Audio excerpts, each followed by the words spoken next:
আমাদের উপরে দাদাগিরি বন্ধ করবে। প্রতিবেশী দেশ, তারা ইচ্ছে করলেই তারা আমাদের সঙ্গে সুসম্পর্ক রাখতে পারে। বারবার আলোচনায় বসার পরও পানি বণ্টন নিয়ে ভারতের পক্ষ থেকে কোনো আগ্রহ দেখা যায়নি। এমন একতরফা আধিপত্য, ভারতের দাদাগিরি বন্ধ করতে হবে, এইভাবে ভারতকে কঠোর বার্তা দিলেন বিএনপির মহাসচিব মির্জা ফখরুল ইসলাম আলমগীর। 13 নভেম্বর নাব্যতা সংকট ও ভাঙ্গন কবলিত মানুষের দুর্দশা প্রতিবাদে চাঁপাইনবাবগঞ্জে বিএনপির মহাসমাবেশে এসব কথা বলেন তিনি। এ সময় মির্জা ফখরুল বলেন, আমাদের উপর দাদাগিরি বন্ধ করতে হবে।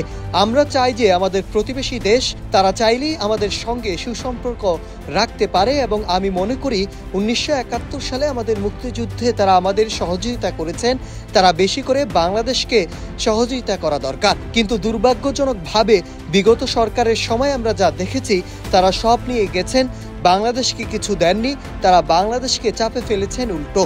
এটাই আওয়ামী লীগ সরকারের ব্যর্থতা।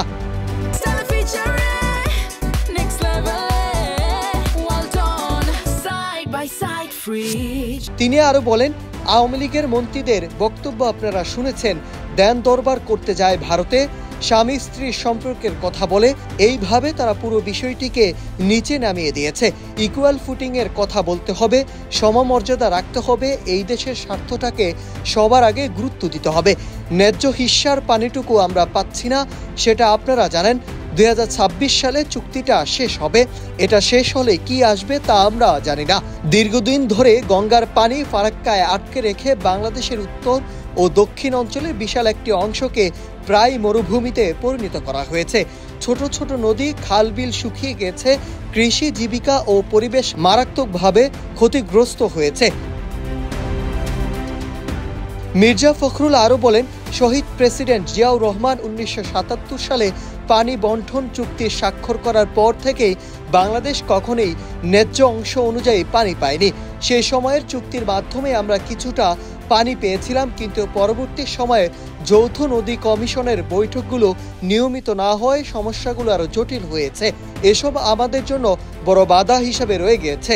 এখন জলবায়ু পরিবর্তনে যে তীব্র প্রভাব দেখা যাচ্ছে, প্রকৃতির যে দ্রুত রূপায়ণ ঘটছে, এই পরিস্থিতিতে নদীগুলো যদি রক্ষা করতে না পারি, পরিবেশকে যদি বাঁচিয়ে রাখতে না পারি, তাহলে এ দেশকে ইকোলজিক্যাল দিক থেকে টিকিয়ে রাখা অত্যন্ত কঠিন হয়ে পড়বে। এই ব্যাপারে কার্যকর উদ্যোগ নিতে হলে একটি নির্বাচিত সরকার থাকা অত্যন্ত জরুরি।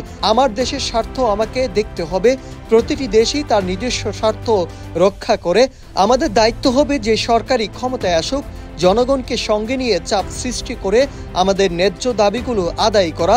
কিন্তু যখন দেশে একটি নির্বাচিত সরকার থাকে না, তখন এইসব বিষয়ে প্রয়োজনীয় গুরুত্ব পায় না, শক্তিও পায় না। আর যদি হাসিনার মতো জোর করে ক্ষমতা দখল করে রাখা হয়, সেক্ষেত্রেও রাষ্ট্রের স্বার্থে প্রয়োজনীয় পদক্ষেপ আদায় করা যায় না। সুতরাং জনগণের ম্যান্ডেট প্রাপ্ত সরকারই জাতীয় স্বার্থ রক্ষার সর্বোত্তম ভিত্তি। Nahid Hasan, news desk, Ittefaq.